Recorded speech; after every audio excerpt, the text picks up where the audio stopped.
Hello students, this is Siddharth Jain, Assistant Professor from the Rajki Engineering College, Mainpuri. This is the second lecture of Unit 4 of the subject Quantity Estimation and Construction Management. We will understand about the fundamentals and the equipment management in this chapter, okay, this lecture. Okay. हमने बहुत सारी चीज़ें देखी थी, many things related to the equipments, construction equipment we will discuss in the previous lecture. Now we will discuss and other things which relate to the construction equipment. Okay. इस lecture में हम थोड़ा सा आगे की बात देखेंगे कंस्ट्रक्शन इक्विपमेंट में और टर्म्स क्या क्या होते हैं और क्या क्या यूजिबिलिटी उसकी हो सकती है. ओके.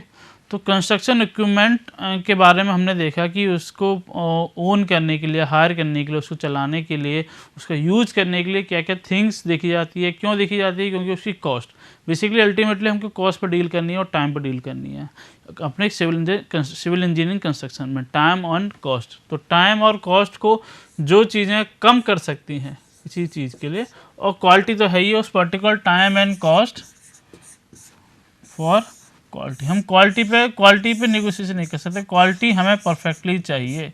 ठीक है. हमें इस पर्टिकुलर क्वालिटी को अचीव करने के लिए हम टाइम और कॉस्ट को किस तरीके से घटा सकते हैं, रिड्यूस कर सकते हैं, इन चीज़ों को देखते हैं. और जो चीज़ें, जो बेटर थिंग्स हमको लगती हैं, जो टाइम और कॉस्ट को रिड्यूस कर सकती हैं उस पर्टिकुलर क्वालिटी के लिए, हमको उसी तरीके की क्वालिटी चाहिए बट हम टाइम और कॉस्ट को रिड्यूस कर सकते हैं, तो वो हम करते हैं. ओके. तो उसी तरीके से हम अपने कंस्ट्रक्शन इक्विपमेंट में भी देखते हैं कि वो थिंग्स, वो चीज़ों पर ज़्यादा गौर करते हैं जिस पे हम उस इक्विपमेंट के उस कंस्ट्रक्शन वर्क का कॉस्ट और टाइम घटा सकें, और एज वेल एज उसकी प्रोडक्टिविटी दे सकें कि उस इक्विपमेंट को आगे कैसे यूज कर सकते हैं. नाउ कुछ लाइफ्स होती है या उसकी यूजिबिलिटी होती है. लाइफ मीन्स वो कितने टाइम तक चल सकता है. तो कंस्ट्रक्शन इक्विपमेंट की हम दो तरीके की लाइफ को देखते हैं, दो तरीके की लाइफ के बारे में डिस्कस करते हैं. The first life which is related to the construction equipment is physical life. Means वो कितने साल तक टिकेगा, मतलब वो कितने साल तक चलेगा, उसका यूज कितना है. वो 5 साल तक चलने के बाद, 5 साल कुछ महीने चलने के बाद वो उतना प्रोडक्ट नहीं दे पाता, उतना काम नहीं कर पाता. जैसे कोई इक्विपमेंट हमारे पास है, हमने ओन किया, तो वो दिन में 8 आवर्स इन डेली बेसिस पे 8 आवर्स वर्क कर देता है परफेक्टली, और 8 आवर्स पर डे के बेसिस पे. और उसकी क्या बोल सकते हैं, उसकी प्रोडक्टिविटी मींस उसको जो cost of maintenance cost and fuel cost है वो भी हमारी एवरेज कम है, fuel and maintenance cost. But एक टाइम बाद वो चलता रहेगा, एक समय बाद, एक टाइम बाद उसकी जो प्रोडक्टिविटी है वो 8 घंटे से कम होती जाएगी. एज वेल इसका फ्यूल और मेंटेनेंस चार्ज भी बढ़ता चला जाएगा. तो उस पर्टिकुलर बाद, एक टाइम बाद कम होते होते वो ख़त्म हो जाएगा. उस टाइम के बाद वो काम करना बंद कर जाएगा, वो काम नहीं कर पाएगा, बहुत माइनर काम कर पाएगा. तो वो उसकी लाइफ कहलाती है, वो ज़िंदगी कहलाती है. ज़िंदगी खत्म, उसकी लाइफ खत्म. This is called as a physical life of a equipment. Okay. Physical life को डेफिनेशन पढ़ लेते हैं एक बार. Service life of the equipment is called as a physical life equipment until it produce goods and services. वो कोई service produce कर रहा है या कुछ प्रोडक्ट प्रोड्यूस कर रहा है तो उसकी लाइफ कहलाती है. अगर वो नहीं कर पा रहा है एक टाइम के बाद तो उसका द एंड हो चुका है, उसका खत्म काम हो चुका है, वो अपनी लाइफ खत्म कर चुका है. Okay. The second thing is second life of the construction equipment is a economical life. Economic means कि उससे पैसे कितने मिल रहे हैं. जैसे हमने सेकंड थिंग बात की, जैसे मेंटेनेंस और फ्यूल वाली बात की, कि उसको जब नया था तो उसको मेंटेनेंस कराने के लिए, फ्यूल खर्च करने के लिए और रिपेयर वगैरह करने के लिए कुछ पैसा लग रहा था, छोटा सा अमाउंट लग रहा था. लेकिन अब वो टाइम बढ़ता रहा तो उसमें बहुत सारी चीज़ें, कोई पार्ट ख़राब हो तो उसको चेंज किया, दूसरा पार्ट खराब उसको चेंज किया, तो चेंज होने की फ्रीक्वेंसी, ख़राब होने की फ्रीक्वेंसी बढ़ती जाएगी. इट मीन्स उसकी मेंटेनेंस कॉस्ट बढ़ती जाएगी. तो मेंटेनेंस कॉस्ट भी हम एक लिमिट तक रख सकते हैं. ऐसा नहीं है कि उसको खर्चा ही बहुत सारा हो गया, उससे हमारा रिजल्ट नहीं आ पा रहा है, मीन्स उससे हम प्रॉफिट नहीं ले पा रहे हैं, तो उसकी इकोनॉमिक लाइफ कहला जाएगी. उसको हम छोड़ देंगे, अब हम उसको यूज़ नहीं करेंगे, क्योंकि उससे जितना हम प्रोड्यूस नहीं कर पा रहे उतना उसमें हम लगा दे रहे हैं. तो उससे मतलब नहीं उस पर्टिकुलर इक्विपमेंट को यूज़ करने के लिए. That is called the economic life. एक पर्टिकुलर टाइम के बाद उसकी मेंटेनेंस कॉस्ट भी बढ़ जाता है, तो उसको इकोनॉमिक लाइफ बोलते हैं. Okay. These are the lifes of the construction equipment which will be considered for the choosing or we can say the operation cost of the equipment. Okay. Now the another thing, अब हम किसी equipment को replace करना चाहते हैं. Replace means कि हम equipment को हटाना चाहते हैं, तो हटाने के लिए हमें कुछ चीज़ें देखनी पड़ेंगी कि उसको हटा सकते हैं। हटाने के लिए हमें क्या देखना, क्या क्या किस टर्म्स के बेसिस पे उसको हटाएंगे।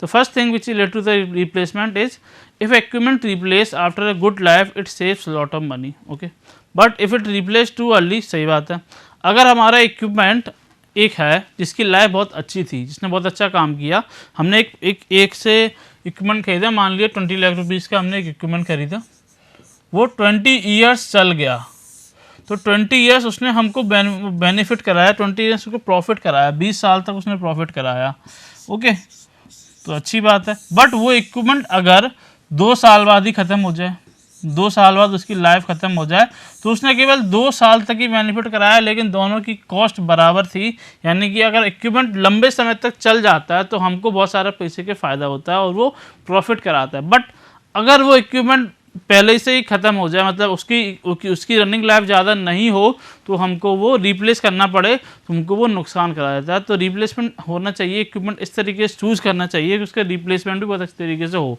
उसको इतना टाइम चल जाए कि हमें अच्छी तरीके से वो बेनिफिट करा सके, हमको फ़ायदा दे सके, ओके। तो अगर इक्विपमेंट हमारा जल्दी समय तक हम जल्दी की बाद रिप्लेस करते हैं तो हमें नुकसान देता है, बेसिकली अल्टीमेट आता है, और अगर एक टाइम के बाद उसको रिप्लेस करते हैं तो उसमें फ़ायदा देता है ना। Now another thing which is related to the replacement is equipment should be past its period for the economic operation। Obvious बात है कि उसकी एक लाइफ होती है, इक्विपमेंट की एक लाइफ होती है, इक्विपमेंट उस लाइफ के ज़्यादा भी चल जाते हैं कि कुछ कम भी चल जाते हैं। तो अगर इक्विपमेंट ऐसा होना चाहिए रिप्लेस करने के लिए कि वो अपनी लाइफ कम एटलीस्ट अपनी लाइफ चल जाए, कि हमने कोई इक्विपमेंट खरीदा, उसकी लाइफ थी 10 साल की, कि वो 10 साल तक बढ़िया काम करेगा, हमें ज़्यादा मेंटेनेंस नहीं लगाना पड़ेगा, न फ्यूल लगाना पड़ेगा, और वो पर्टिकुलर ज़्यादा प्रोडक्ट या प्रोडक्टिविटी देगा, कोई इक्विपमेंट 10 साल तक चलेगा। लेकिन अगर 10 साल तक चला तो बढ़िया, हम रिप्लेस कर सकते हैं, हमारा कोई नुकसान नहीं है।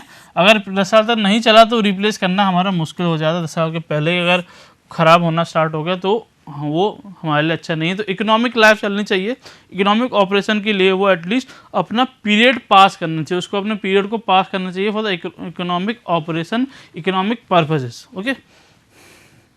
Now the other thing which is related to the replacement is owner considers all cost related to the ownership and operation of the equipment which affect the cost of equipment, okay. बहुत सारी cost होती हैं जो cost of equipment से affect करती हैं, जो उनके बारे में हम बात करेंगे। जब हमने पहले बात की थी उसी तरीके की कॉस्ट हैं जो ऑपरेशन कॉस्ट से रिलेटेड होती हैं, उन कॉस्ट को डिटेल में समझेंगे। पहला कॉस्ट होता है cost of investment, okay. Cost of investment क्या होता है? Cost of investment means invest कर रहे हैं किसी पर्टिकुलर थिंग में, किसी पर्टिकुलर इक्विपमेंट में जिसका यूज़ हमको अपने बहुत साल करना है, अपने वर्क्स में करना है। तो स्टार्टिंग में इन्वेस्ट कर रहे हैं, हमने स्टार्टिंग में उसको 10 लाख रुपए की खरीदी, 10 लाख रुपीज़ की, तो अगर वो 10 साल तक चला रहे हैं तो 10 साल के बाद उस समय इतना प्रॉफिट होना चाहिए कि हमारा प्रॉफिट निकलता रहे पर मंथ के बेसिस में, पर ईयर के बेसिस में, प्लस उसकी कॉस्ट भी उसी में निकल जाए, ओके। बट कॉस्ट में केवल हम एक कॉस्ट एज्यूम नहीं करते, उसकी ओनिंग कॉस्ट एज्यूम नहीं करते, उसके साथ बहुत सारी कॉस्ट भी होती हैं। जैसे ओनिंग कॉस्ट के अलावा टाइम ऑफ द परचेज हम contains extra cost like interest of money. अगर हमने वो कॉस्ट किसी उसका किस्तों पे लिया है, उसको लिया है, फाइनेंस कराया इक्विपमेंट को, तो जो इंटरेस्ट आता है उसकी एक्चुअल कॉस्ट के अलावा उसको भी तो अपने इंक्लूड करेंगे अपने कॉस्ट में, ओके। एंड टैक्सेस, जो टैक्स पे करते हैं, अगर उस मशीन का इंश्योरेंस कर रहे हैं हम तो इंश्योरेंस का भी कॉस्ट उसमें इंक्लूड करेंगे। इट मीन्स वो इक्विपमेंट ऐसा होना चाहिए कि वो इक्विपमेंट इन सारी स्टोरेज हम उसको रखेंगे कहीं तो उसके पार्किंग चार्ज लगाना पड़ेगा, इन सारे पैसे को जोड़ने के बाद वो हमारा मंथली प्रॉफिट एक निकालता रहे, एज वेल एज वो हमारा इस इक्विपमेंट की कॉस्ट भी निकालती रहे, कि इक्विपमेंट की कॉस्ट भी ख़त्म होती जाए और हमारा मंथली खर्चा भी निकालता है। ऐसा इक्विपमेंट हमको चूज़ करना चाहिए। तो फर्स्ट थिंग हमको कॉस्ट ऑफ इन्वेस्टमेंट ऐसे देखना चाहिए, इन्वेस्टमेंट कि वो इक्विपमेंट हमारा पैसा और कॉस्ट ऑफ मशीन भी निकाल दे ना। दूसरी चीज़, जनरली जो एक्स्ट्रा खर्चे हैं वो हम इक्विपमेंट के कुछ परसेंटेज के बेसिस पे मानते हैं। एक्स्ट्रा खर्चे हैं वो जनरली जो जितने भी एक्स्ट्रा खर्चे हैं, जैसे interest of money, tax, insurance and storage, वो हम इक्विपमेंट के 10 to 12% मानते हैं of equipment cost per year. It means अगर हमारा 10 लाख रुपए का इक्विपमेंट आया है तो उसकी कॉस्ट 1 लाख रुपीज़ से 1.2 lakh rupees per year in extra खर्चों में चली जाएगी। तो हमको ये खर्चा भी निकालना है प्लस ये खर्चा भी निकालना। इट मीन्स एक साल बाद उस इक्विपमेंट हमारा कितना पैसा देना चाहिए। इक्विपमेंट हमारा कुछ हिस्सा ये देखो, जैसे समझते हैं उसको तरीके से समझते हैं। अगर हमारा इक्विपमेंट 10 लाख रुपए का है मान लिया, एंड इक्विपमेंट की जो लाइफ है वो 10 साल है। ओके और इक्विपमेंट की मेंटेनेंस और एक्स्ट्रा खर्चेज हमने देखे वो होते हैं 10 से 12%। इट मीन्स अगर 10 लाख रुपीज़ का 10 से 12 पर ईयर 10 से 12% निकालेंगे तो वो निकलेगा हमारा 1 लाख रुपीज़ से 1.2, हम 1.2 मान लेते हैं, 1.2 लाख रुपीज़ पर ईयर हमारा हो रहा है खर्चा। ओके और 10 ईयर की लाइफ है, यानी कि 10 साल की लाइफ है। तो हम नॉर्मल अगर सिंपल निकालना है तो पर ईयर हमको ये इक्विपमेंट 1 लाख रुपीज़ एक्स्ट्रा देना चाहिए जो उसकी कॉस्ट को कवर कर सके। तो 1 lakh rupees for the equipment जो उसकी निकालनी चाहिए प्लस 1.2 लाख रुपीज़ उसकी मेंटेनेंस को। इट मीन्स 2.2 लाख रुपीज़ उसको एटलीस्ट हमको उस इक्विपमेंट से निकले जिससे हम उस इक्विपमेंट का जो खर्चा था, जो ओनिंग थी, उसको कवर कर सकें। एटलीस्ट की बात की है, मीन्स इसमें हमने प्रॉफिट ऐड नहीं किया है, मतलब इससे ज़्यादा होना चाहिए, इससे कुछ बहुत सारा ज़्यादा होना चाहिए। जो एक्स्ट्रा अमाउंट है इससे ज़्यादा वो हमारा प्रॉफिट कहलाएगा और इतना पैसा एटलीस्ट वो हमें देना चाहिए, दे जिससे उसकी खुद की कॉस्ट और मेंटेनेंस कॉस्ट भी कवर हो जाए। समझ में आ गया होगा अच्छी तरीके से कॉस्ट ऑफ इन्वेस्टमेंट। ओके तो कॉस्ट ऑफ इन्वेस्टमेंट जनरली दो तरीके से निकाली जाती हैं, तो ये हम आगे समझेंगे जब हम सैलवेज वैल्यू के बारे में तरीके से जाएंगे। तो दो तरीके से निकाली जाती है। First is when we assume we equipment has a salvage value, some salvage value. What is salvage value हम बताएंगे भी। Equipment does not have its salvage value. What is salvage value, अब समझते हैं सैलवेज वैल्यू क्या होती है। Equipment की लाइफ है, हमने माना कि वो इक्विपमेंट था उसकी 10 साल तक लाइफ थी। अब इक्विपमेंट ज़रूरी थोड़ी है कि 10 साल बाद बिल्कुल काम करना बंद हो जाए, 10 साल बाद कुछ काम तो करेगा। तो 10 साल बाद वो बेचना, मतलब 10 साल बाद वो हम रिप्लेस करें, उसको बेचें जाके, तो वो बेचने की कॉस्ट वो वर्किंग कंडीशन में, बट वो वर्किंग कंडीशन में दो तरह की कॉस्ट होती हैं। एक होती है स्क्रैप वैल्यू, एक होती है salvage value. Scrap value means कि वो कबाड़े में बिक रहा है, उसका कोई काम नहीं, 10 साल बाद वो बैठ गया, उसको कोई काम नहीं हो सकता अब उससे, तो उसको कबाड़े में बेचेंगे, देते कॉल्ड है स्क्रैप वैल्यू। बट वो यूज हो सकता है 10 साल बाद भी, बट उसकी प्रोडक्टिविटी भले कम हो बट यूज हो सकता है। That cost is called as a salvage value. इसके बारे में डिटेल में समझेंगे अपकमिंग लेक्चर्स में। यहाँ आया तो बताया। तो दो तरीके की कॉस्ट हम एज्यूम करते हैं, निकालते हैं। फर्स्ट थिंग जब हम उसकी इक्विपमेंट की सैलवेज वैल्यू एज्यूम करते हैं। तो second when we assume equipment has no salvage value, sorry first thing में no salvage value, second thing में उसकी कुछ सैलवेज वैल्यू होती है। इसको हम डिटेल में बात करेंगे आगे। Now other thing is second thing which relate to the replacement of the equipment is a which equipment is a replacement depreciation cost. Second thing basically depreciation cost, कि वो कितना कमी हो रही है उसके कॉस्ट में। देखो कमी कैसे होगी, ये उसकी परचेज से सैलवेज वैल्यू इसी तरीके से निकलती है। मान लिया हमने सैलवेज वैल्यू को डिस्कस किया, डेप्रिसिएशन के बारे में थोड़ा डिस्कस कर लेते हैं। जैसे हमने किसी इक्विपमेंट को 10 लाख रुपीज़ में परचेज किया, उसकी लाइफ थी 10 ईयर्स। ओके अब अगर किसी इक्विपमेंट की डेप्रिसिएशन ज़्यादा होता है, इट मीन्स हर ईयर हर साल उसकी जो कॉस्ट है वो ज़्यादा घटती जाती है। ओके डेप्रिसिएशन ज़्यादा हुआ, ज़्यादा मीन्स अगर मानते हैं वो उसके डेप्रिसिएशन, इस इक्विपमेंट की डेप्रिसिएशन हर ईयर में 80,000 रुपीज़ होता है। और सेकेंड केस में अगर डेप्रिसिएशन हमारा हर ईयर में 60,000 रुपीज़ होता है। हम लीनियर एज्यूम कर रहे हैं सारी चीज़ें। ओके होता है और 10 साल तक उसकी लाइफ है। तो 10 साल हर साल उसकी 80,000 कम होता जा रहा है। तो फर्स्ट ईयर के एंड में उसकी वैल्यू कितनी बचेगी, माइनस डेप्रिसिएशन कर देंगे तो उसकी वैल्यू होगी हमारी 9,20,000। तो एक साल बाद अगर उसको बेचेंगे तो उसकी सैलवेज वैल्यू कहलाएगी 9,20,000। अगर वो अपना पूरी ईयर ख़त्म कर लेता है, 10 साल बाद देखते हैं 10 टू 80,000 8 लाख, और 10 साल बाद देखते हैं तो 2 लाख रुपये उसकी यानी 2 लाख रुपीज़ उसकी कॉस्ट होती है, जो उसकी ईयर के बाद, उसकी लाइफ के बाद ख़त्म हो जाती है। That is called the salvage value. ठीक है, अब देखते हैं अंतर डिफरेंस देखते हैं दोनों में। Salvage value when the depreciation is 80,000 rupees per year and the depreciation then salvage value when the depreciation is 60,000। अब 60,000 देखते हैं तो 10 साल बाद कितनी होगी, 6 लाख रुपये हो जाएगा इसमें। 10 में से 6 घटाएंगे तो बचेगा 4 लाख रुपीज़। इट मीन्स 10 साल बाद हमारी सैलवेज वैल्यू कितनी बची है, 4 लाख रुपीज़। इट मीन्स जब हमारा डेप्रिसिएशन 80,000 रुपीज़ था तब सैलवेज वैल्यू में 2 लाख रुपीज़ थी, और हमारे जब डेप्रिसिएशन 60,000 रुपये था तो सैलवेज वैल्यू 4 लाख। दोनों किस में फ़ायदा है, बेसिकली इसमें फ़ायदा है जिसमें डेप्रिसिएशन कम है, क्योंकि उसमें हमें पैसे ज़्यादा मिल रहे हैं, उसको बेचने में पैसे ज़्यादा मिल रहे हैं। समझ में आ गया होगा। तो डेप्रिसिएशन कॉस्ट भी इस तरीके से होनी चाहिए, कम होनी चाहिए। उसको बेचें, उसकी सैलवेज वैल्यू जब हम कैलकुलेट करें तो एक पर्टिकुलर अमाउंट निकले, कुछ सफिशिएंट अमाउंट निकले जो हम यूज कर सकें। ओके, समझ में आ गया होगा इस तरीके से। रिप्लेसमेंट कॉस्ट हम जनरली, अब देखो मान लेते हैं, ओके, लेकिन हम एक टर्म और इंक्लूड कर सकते हैं। उसका मतलब है कि हर साल इक्विपमेंट की प्रोडक्टिविटी बढ़ती जाती है, प्रोडक्टिविटी उसकी क्वालिटी बढ़ती जाती है। हर साल इक्विपमेंट महंगा मिलता जाता है या सस्ता होता जाता है, बेसिकली ये बोल सकते हैं।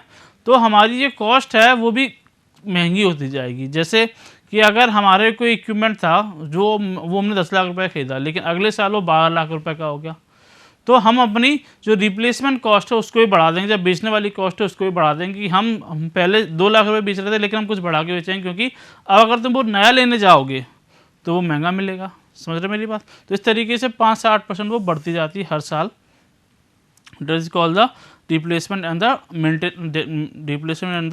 depreciation cost. The another terms which relate to the replacement of the equipment is a cost of repair and maintenance। वह अच्छी बात है कि उसकी रिपेयर एंड मेंटेनेंस का कॉस्ट भी कम होना चाहिए, क्योंकि ये इंक्लूड करते हैं हम अपने बेनिफिट्स में, अपने कॉस्ट ऑफ द इक्विपमेंट में।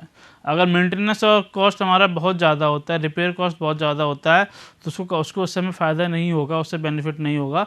तो उसको भी रखना पड़ेगा, उसका रिकॉर्ड रखना पड़ेगा। रिकॉर्ड क्यों रखना पड़ेगा, क्योंकि जितने भी तरीके की कॉस्ट होती हैं, रिकॉर्ड क्यों रखना पड़ेगा। हम एट द एंड जो 10 से 12% की बात की वो इसी पे बात की, एट द एंड हमको उससे बेनिफिट चाहिए। रिकॉर्ड रखेंगे। अगर हम 10 लाख रुपए का, फिर एग्जांपल वही लेते हैं सिंपल तरीके से, 10 लाख रुपए का लिया, हमने देखा पहले साल में कितना पैसा लगाया, दूसरे साल में कितना पैसा लगाया, तीसरे साल में पैसा कितना लगाया, और 10 साल बाद पूरा पैसा कितना लगाया प्लस 10 लाख रुपए, और उससे कितना कमाया। तो अगर जितना हमने कमाया है, जितना बेनिफिट हुआ है, वो अगर इससे ज़्यादा तो अच्छी बात है, नहीं हुआ तो बेकार है, कुछ मतलब नहीं है। तो ये भी चीज़ें हमको देखनी होती है। This is called as a cost and repair maintenance cost which is have to be record for the understanding of the variation of cost every year. Okay, क्योंकि हर साल मशीन की कॉस्ट भी बढ़ती जाती है, घटती जाती है, चेंज होती जाती है, उसकी डिमांड और बहुत सारे टर्म्स रिलेटेड होते हैं इससे। Okay, the another thing is which is related to the replacement of cost is cost of obsolescence. What is the cost of obsolescence, ये क्या है, ये नया चीज़ दिख रही है हमको, देख लेते हैं इसके बारे में क्या है ये।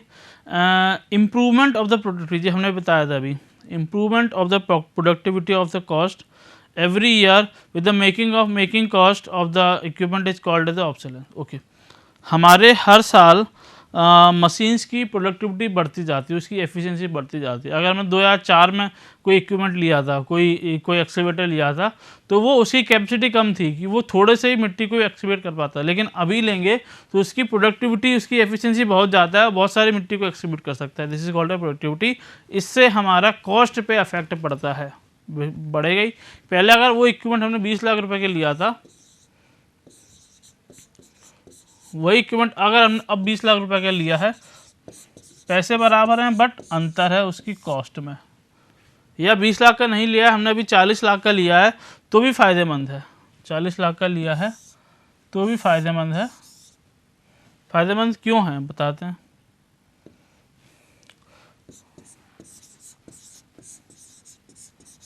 फ़ायदेमंद इसीलिए है कि अगर ये 20 लाख रुपए का एक्सकेवेटर हमारा दिन में 100 मीटर क्यूब सॉइल एक्सकेवेट करता था या करता है, लेकिन अगर 40 लाख का ले रहा है, ये दिन में 500 मीटर क्यूब सॉइल को एक्सकेवेट कर रहा है। तो एफिशिएंसी या वर्क किसका ज़्यादा है, इसका है। अगर एफिशिएंसी निकालते हैं अपन, efficiency means input upon output, तो सिंपल इसी को रेशियो करते हैं, जो आउटपुट है, आउटपुट 100/20 एंड दिस इज 500/40। हम मीटर क्यूब पर लाख रुपीज़ में देख रहे हैं। दिस इज 5, दिस इज 8, किसका ज़्यादा है, इसका ज़्यादा है। 8 क्यों, ये तो आएगा 12, सॉरी दिस इज 12। तो इसकी एफिशिएंसी 5 है, इसकी 12 है, किसकी ज़्यादा है, इसकी है। तो इसको परचेज करेंगे। This is called as a cost of obsolescence, जिसको हम समझते हैं। ओके, हमने इक्विपमेंट्स के बारे में मेजरली पार्ट देख लिया है कि इक्विपमेंट को खरीदने के लिए, परचेज करने के लिए, ओन करने के लिए, रेंट पे लेने के लिए, उसको मेंटेनेंस के लिए, उसको चलाने के लिए, उसको ऑपरेशन के लिए जितनी भी टर्म्स होते हैं वो देख लिए हैं, नॉर्मल टर्म। अब हम टेक्निकल टर्म्स के बारे में जाएंगे। मींस कि इक्विपमेंट की particular load bearing capacity, means उसका लोड कितना झेल सकता है, उसमें रेजिस्टेंस कितना आता है, उसके बारे में बात करेंगे करके। एक दो डेफिनेशन में इस लेक्चर में देखेंगे। Another terms which is related to the service of the equipment we will discuss in next lecture. Okay, now first thing आती है हमारी फंडामेंटल्स की बात करें। Basically the first thing is a rolling resistance. What is rolling resistance, what is rolling resistance, समझते हैं। Rolling resistance is the force that outcome to pull roll a vehicle. Basically rolling resistance means resistance. हमने friction पढ़ा था, friction नहीं, ये समझ लो, resistance means friction, वो resistance जो किसी भी व्हीकल को आगे जाने से रोकता है, it is called as resistance. और वी कैन से वो रेजिस्टेंस जो व्हीकल को आगे जाने में मदद करता है। दोनों चीज़ें एक जैसी हैं, ठीक है। ओवरकम द पुल रोल, देखो कोई व्हीकल, पहिए लगे होते हैं बेसिकली, ये आगे फोर्स लगाएगा तो यहाँ पर फ्रिक्शन होता है जो उसको टिकाया रहता है। तो फ्रिक्शन के कारण वो आगे बढ़ता है। तो वो फोर्स या वो रेजिस्टेंस जो फोर्स के टर्म में मेजर करते हैं, जो किसी पहिए को रोल कराता है। Okay, this is called as a rolling resistance. वो रेजिस्टेंस जो किसी पहिए को रोल कराता है with the help of pulling force. This is the pulling force, खींच रहा है। तो पुलिंग फोर्स के हेल्प से वो रेजिस्टेंस जो पहिए को आगे मूव कराता है, this is called as a rolling resistance. It is measure in terms of kilograms. हम सारे रेजिस्टेंस को इसमें इक्विपमेंट पार्ट में किलोग्राम में ही मेजर करेंगे। मेजर में किलोग्राम में किया जाता है। इसके न्यूमेरिकल भी देखेंगे, इससे अपन को क्लियर अंडरस्टैंडिंग हो जाएगी उस पर्टिकुलर थिंग की। Okay, rolling resistance is considered associated with the dynamic friction. Very good. हमने दो तरीके के फ्रिक्शन पढ़े होंगे, आपने जब 12th में देखा होगा। तो दो तरीके के फ्रिक्शन होते हैं, एक होता है डायनामिक फ्रिक्शन, एक होता है स्टैटिक फ्रिक्शन। दोनों तरह के फ्रिक्शन की थोड़ा सा बात कर लेते हैं अभी, उससे हम चीज़ें रिलेट कर पाएंगे। ओके, नाउ ये बॉडी, ये टायर हमारा यहीं रुका हुआ है, यहीं पर है। तो इसको चलना है तो चलने के लिए इसमें फोर्स लगाना पड़ेगा। और फोर्स, कॉन्टैक्ट प्रेशर, ये रेजिस्टेंस ऑफर करेगा सरफेस। तो सरफेस रेजिस्टेंस ऑफर करता है कि हाँ वो चल रहा हो तो रुको। हमने न्यूटन लॉ पढ़ा है कि धक्का दो तो वो चलता जाएगा अनटिल अनलेस उसमें कोई फोर्स नहीं लगता है। तो यही फोर्स है, हमने धक्का दिया लेकिन नीचे से एक फोर्स लग रहा है जो उसको रोकने की कोशिश कर रहा है। हम कंटिन्यूस धक्का देते जा रहे हैं, कंटिन्यूस खींचते जा रहे हैं, तब वो चलता जा रहा है। जब हम धक्का देना है, खींचना बंद कर देंगे, देन वो रुक जाएगा। किसके कारण? नीचे फोर्स लग रहा है, frictional force, that is called as resistance, rolling resistance. तो दो तरीके का होता है, एक होता है रेजिस्टेंस जो किसी बॉडी के मोशन को स्टार्ट करता है, स्टैटिक, रुके हुए कंडीशन में जो रेजिस्टेंस लगता है, और होता है स्टार्ट करने के बाद डायनेमिक कंडीशन में, तो चलते हुए कंडीशन में जो रेजिस्टेंस लगता है that is called dynamic resistance या डायनेमिक फ्रिक्शन। तो जो चलने हुई कंडीशन में जो फ्रिक्शन लग रहा है that is called the rolling resistance. in the physics we can say it is called a dynamic friction, but in the static condition वो रुका हुआ है, जब दोनों के बीच में फ्रिक्शन लग रहा है उसको बोलते हैं स्टैटिक फ्रिक्शन। और उसको इस टर्म में क्या बोलते हैं वो आगे वाले लेक्चर में समझेंगे। स्टैटिक, और वो आगे बढ़ गया चलने लगा, तब जो फ्रिक्शन लग रहा है दैट इज कॉल्ड डायनेमिक और रोलिंग रेजिस्टेंस।